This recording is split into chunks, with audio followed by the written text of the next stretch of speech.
अस्सलामु अलैकुम वरहमतुल्लाहि वबरकातुहू। नऊज़ु बिल्लाहि मिनश शैतानिर रजीम। बिस्मिल्लाहिर रहमानिर रहीम।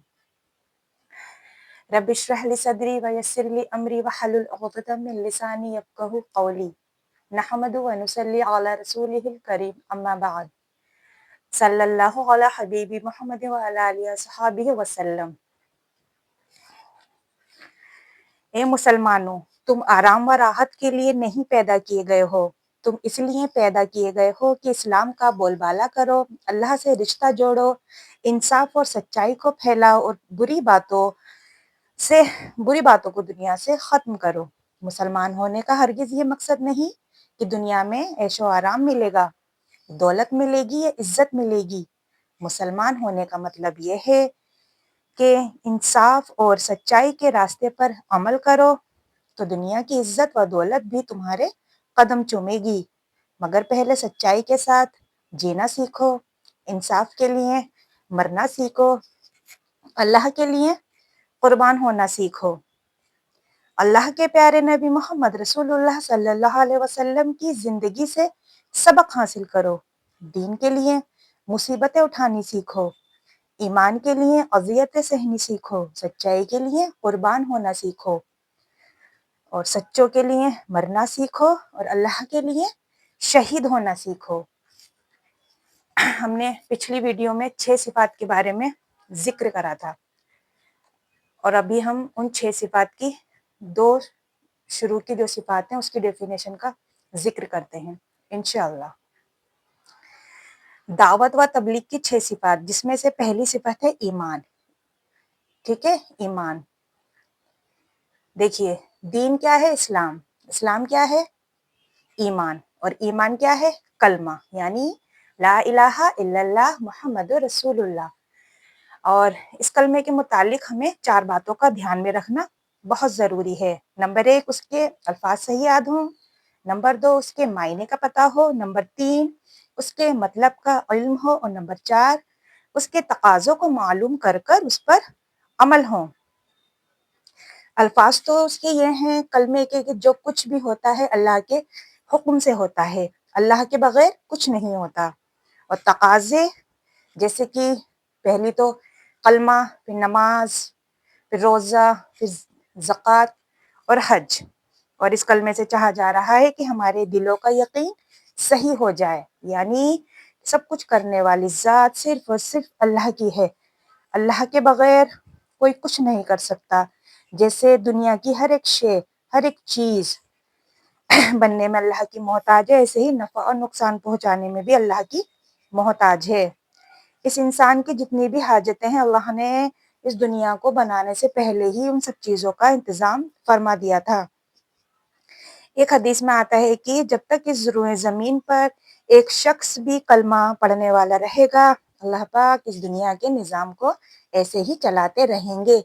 और जिस दिन भी कोई शख्स इस रुए ज़मीन पर कलमा पढ़ने वाला ना रहेगा, तो अल्लाह सुब्हानहू व तआला इस दुनिया को दरहम बरहम फरमा देंगे। अल्लाहु अकबर। एक हदीस में आता है कि इस दुनिया की कद्र अल्लाह के नज़दीक मच्छर के पर के बराबर भी नहीं। अगर अल्लाह के नज़दीक इस दुनिया की कद्र मच्छर के पर के बराबर भी होती, तो अल्लाह के नाफरमानों को एक घूंट पानी भी नहीं मिलता। एक हदीस में आता है कि आप सल्लल्लाहु अलैहि वसल्लम से किसी सहाबी ने पूछा, या रसूलुल्लाह सल्लल्लाहु अलैहि वसल्लम, आप हमें ये बता दीजिए कि ईमान क्या है? तो रसूल पाक नबी करीम सल्लल्लाहु अलैहि वसल्लम ने फरमाया, जब तुझे नेकी खुश करे और गुनाह गमगीन करे तो तू समझ ले मोमिन है। सुभान अल्लाह। मोमिन अपने गुनाह को ऐसे समझता है जैसे एक पहाड़ के नीचे बैठा है और पहाड़ उस पर गिरने लगे। और फाजिर आदमी बड़े से बड़े गुनाह को भी ऐसे समझता है जैसे कोई मक्खी बैठी थी और उड़ा दी, यानी उस पर कोई फर्क नहीं पड़ता। अल्लाहु अकबर। जो बंदा या बंदी इस दुनिया से राई के दाने के बराबर भी ईमान बचा कर ले जाएगा, अल्लाह पाक उसको इस दुनिया से भी 10 गुनी बड़ी जन्नत अता फरमाएंगे। सुभान अल्लाह। और जब बंदा इस कलमे को इखलास से पढ़ता है तो ये कलमा सातों आसमानों को चीरता हुआ जाता है और अपने पढ़ाने वाले की मग़फ़िरत करवाता है। سبحان اللہ. ایک حدیث میں آیا ہے کہ ایمان بنانے کی محنت ہمیں 4 چیزوں پر کرنی ہے. نمبر 1، زبان سے اللہ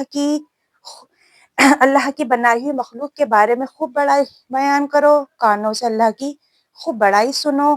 آنکھوں سے اللہ کی بنائی ہوئی مخلوق کو خوب دیکھو.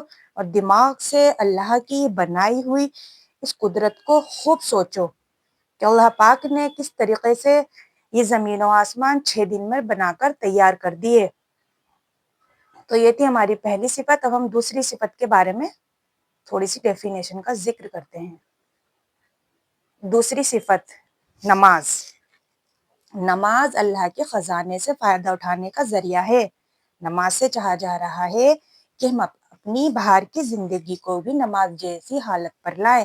جیسے ہم نماز میں غلط نہیں دیکھتے، غلط نہیں سوچتے، غلط نہیں سنتے اور غلط نہیں بولتے، ایسے ہی ہم نماز سے باہر والی زندگی کو بھی اپنی ان سب چیزوں کو لائیں کہ ہم غلط نہ بولیں، غلط نہ دیکھیں، غلط نہ سنیں، غلط نہ سوچیں، یعنی کچھ غلط نہ کریں. ہماری باہر کی زندگی میں بھی اللہ کا کوئی حکم نہ ٹوٹے اور نبی کریم صلی اللہ علیہ وسلم کا کوئی طریقہ نہ چھوٹے. ایک حدیث کا خلاصہ ہے کہ نماز کا درجہ دین میں ایسا ہے جیسے آدمی کے جسم میں سر کا ہوتا ہے. جیسے بغیر سر کے انسان کا وجود نہیں، ایسے ہی بغیر نماز کے مسلمان نہیں. اللہ اکبر. نماز چھوڑنا آدمی کو کفر سے ملا دیتا ہے.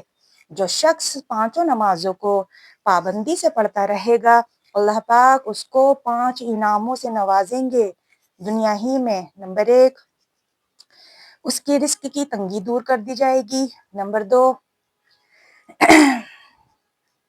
عذاب قبر ہٹا دیا جائے گا. تیسرے، اعمال نامے سیدھے ہاتھ میں دیے جائیں گے. چوتھے، پل صراط سے بجلی کی طرح گزر جائے گا.